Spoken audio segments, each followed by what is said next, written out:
Olá, caríssimos, sejam todas e todos muito bem-vindos no canal. No vídeo de hoje eu vou falar de elipse, um tema da geometria.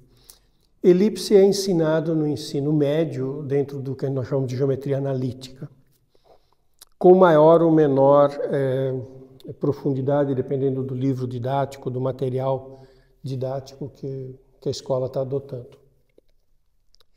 Eu vou fazer rapidamente as contas para chegar na equação geral reduzida da elipse e depois eu vou fazer uns comentários sobre uma aplicação disso, que é a órbita da Terra em torno do Sol, que é uma elipse.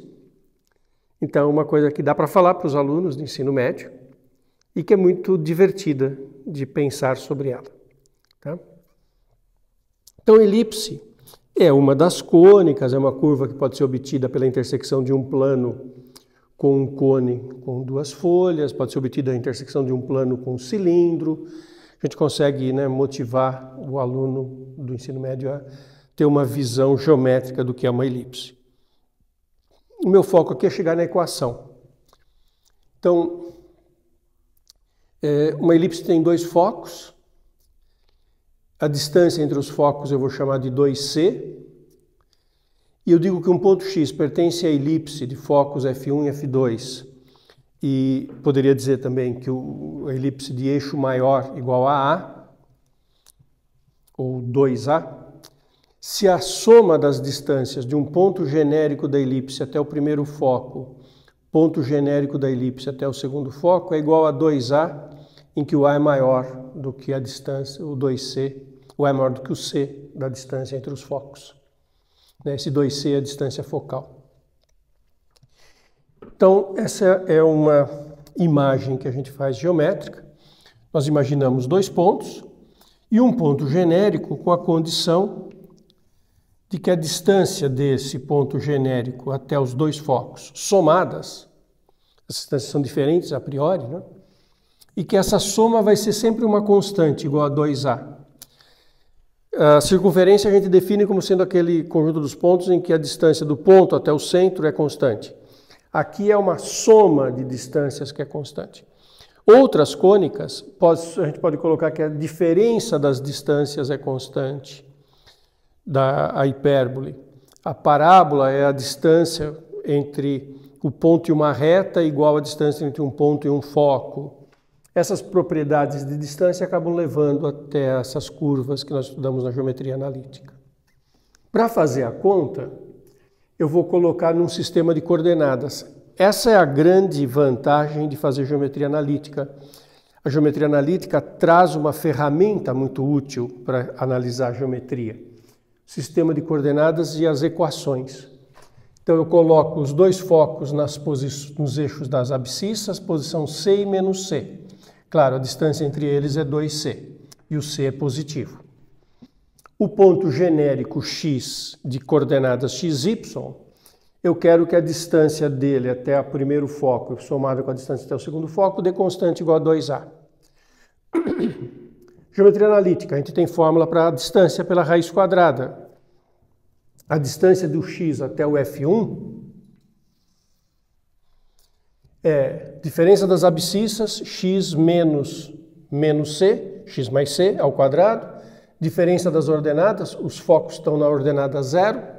Então, y ao quadrado, raiz quadrada. Fórmula da distância, que vem do Teorema de Pitágoras.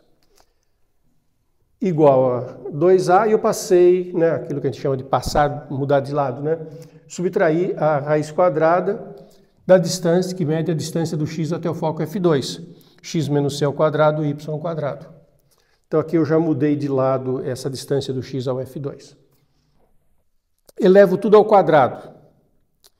Quando a gente eleva ao quadrado, do lado esquerdo não tem mais a raiz. E eu já desenvolvi os quadrados aqui. Quadrado do primeiro, duas vezes o primeiro pelo segundo, quadrado do segundo e o y quadrado. Do lado direito, quadrado do primeiro, 4A2, menos duas vezes o primeiro pelo segundo, então menos 4A raiz. Não escrevi o que está dentro da raiz. E o quadrado do segundo, que é o quadrado da raiz. Já não tem mais a raiz e eu já escrevi os os parênteses aqui desenvolvidos. x² menos 2xc mais c² y2. Várias coisas se cancelam. O y2 se cancela, o c2 se cancela, o x2 se cancela.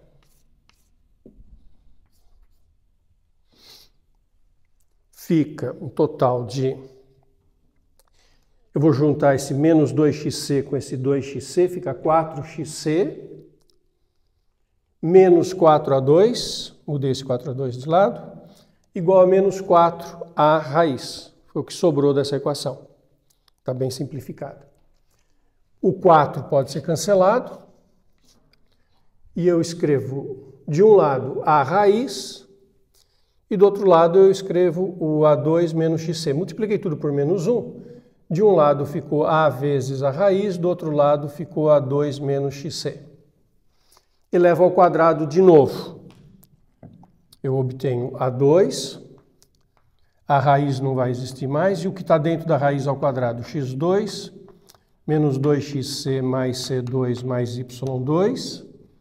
E aqui eu elevo ao quadrado. O quadrado do primeiro a4, menos 2 vezes o a2xc mais c2.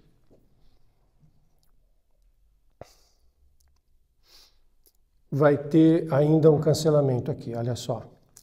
Eu vou ter um a2x2 menos 2a2xc mais a2c2 mais a2y2 igual a quarta menos 2a2xc mais c2.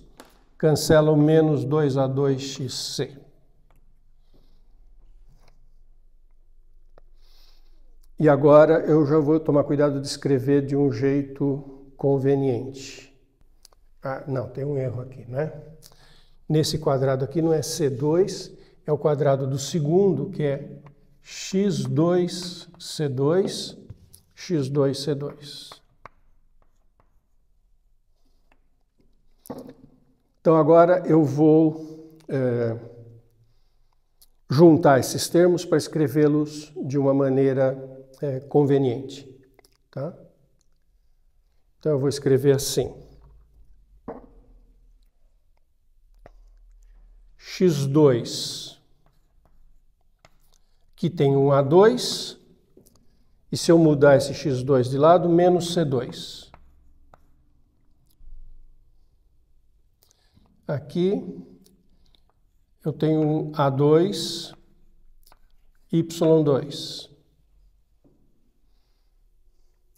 E do lado direito ficou um a4 menos a2c2, que é um a2 multiplicado por a2 menos c2.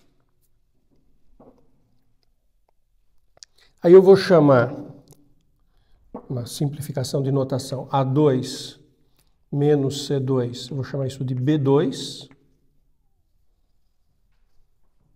um termo que não tinha ainda na equação. O a e o c estão dados desde o começo. O a porque é a soma das distâncias é 2a e o c que tem a ver com a distância focal. Agora eu introduzi esse novo pedaço. E eu divido tudo por a2 menos c2, que é o b2. Então fica...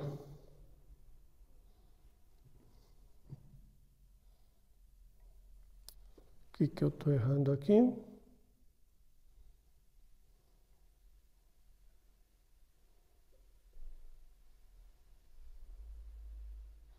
Não, eu divido por A2 vezes A2 menos B2. Divido por tudo isso. Então, como é que vai ficar a minha equação? Vai ficar com a seguinte cara. Então, como é que vai ficar a cara da minha equação? Eu divido por A2 menos C2. Então, o A2 menos C2 daqui some e fica x2 sobre A2. Mais o y2 eu dividi por A2 menos C2, então cancela o A2, fica embaixo A2 menos C2. Mas o A2 menos C2 eu chamei de B2. Então fica Y2 sobre B2 igual. E eu dividi por A2 menos C2, que é tudo isso, então aqui ficou 1. Olha aí, a famosa equação geral reduzida da elipse nessa posição que os livros de ensino médio trazem. Olha que bonitinho. Então, essa é a equação reduzida da elipse. O que a gente percebe aqui? Várias coisas. Duas coisas muito bonitas. Eu comecei com os focos conhecidos, né? Os pontos estavam nos focos. Os focos estavam aqui F1 e F2, nos pontos C e menos C. Agora, essa é a equação geral da elipse. Quando um deles é zero, quando o y é zero, o x2 sobre A2 é 1, quer dizer que o x2 é igual a 2, o x é mais ou menos a. Quer dizer que quando o y é zero, encontra o eixo x nos pontos A e menos A. E o A é maior que o C. Então a elipse vai passar por um ponto aqui que é A e menos A. E quando o x é zero, aí o eixo y, quando o x é zero, y2 sobre B2 é 1, y2 é igual a B2, y é B ou menos B. E a elipse tem esta posição no nosso sistema de coordenadas. Então, essa é uma figura muito bonita, muito elegante e que fica muito clara a partir da equação geral. Então, essa é a elipse, que começou com dois focos com distância 2C, distância total 2A, e ela passou por aqui. E, além disso, de brinde, eu sei o seguinte: como A2 menos C2 é igual a B2, eu sei que B2 mais C2 é igual a A2. Só para trocar o C de lado aqui. Então, aqui está o B.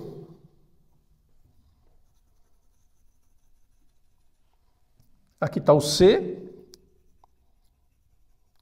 B2 mais C2 é igual a 2. Quer dizer que nesse triângulo retângulo, aqui está o A. Aqui é B, aqui é C e aqui é A. Então essa é a elipse que passa por aquele, que tem aqueles focos e que tem a distância do eixo maior, 2A. Então aqui isso é distância focal, isso é eixo maior, eixo menor, equação da elipse. E agora tem um conceito associado à elipse, que é o conceito de excentricidade. E eu queria falar um pouquinho sobre ele. Excentricidade. A excentricidade é o C sobre A. Como eu já de cara tinha o A maior que o C, então a excentricidade é menor do que 1. E dá para falar um monte de coisas sobre a excentricidade. Para começar, a excentricidade é menor do que 1. Existe um conceito de excentricidade geral que é muito bonito, que o Kepler usou, e para cada cônica tem um conceito de excentricidade. Excentricidade igual a 1 não é mais elipse, mas a gente vai tendo as outras cônicas. O que acontece quando a excentricidade é muito pequena?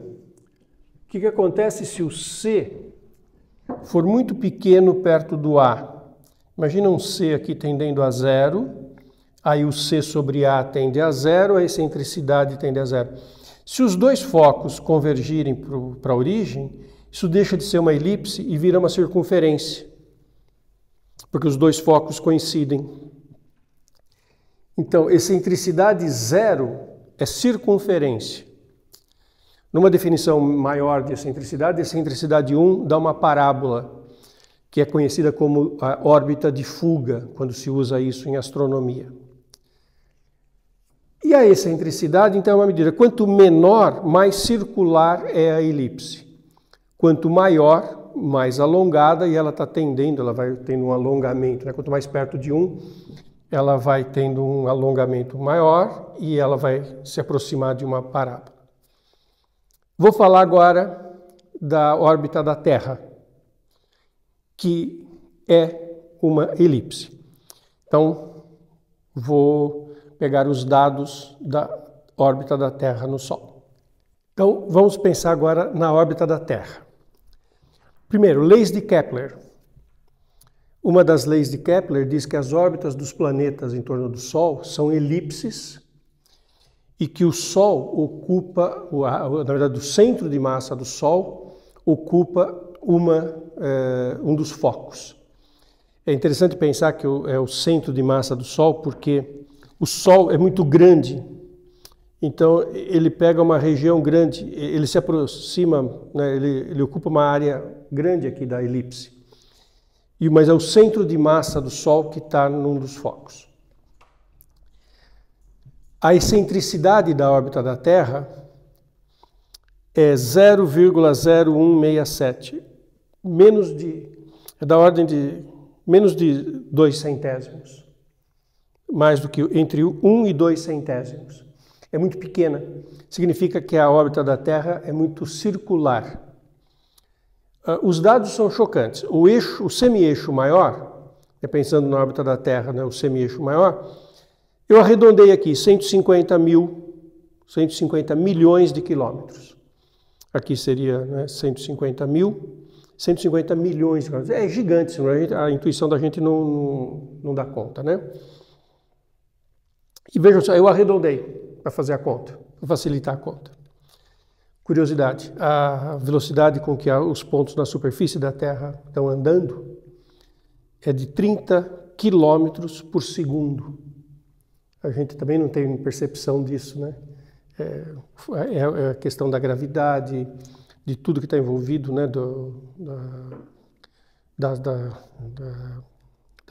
Todo o ar que está aqui em volta, o fato de estarmos no mesmo referencial, a gente não tem a menor percepção dessa velocidade tão grande.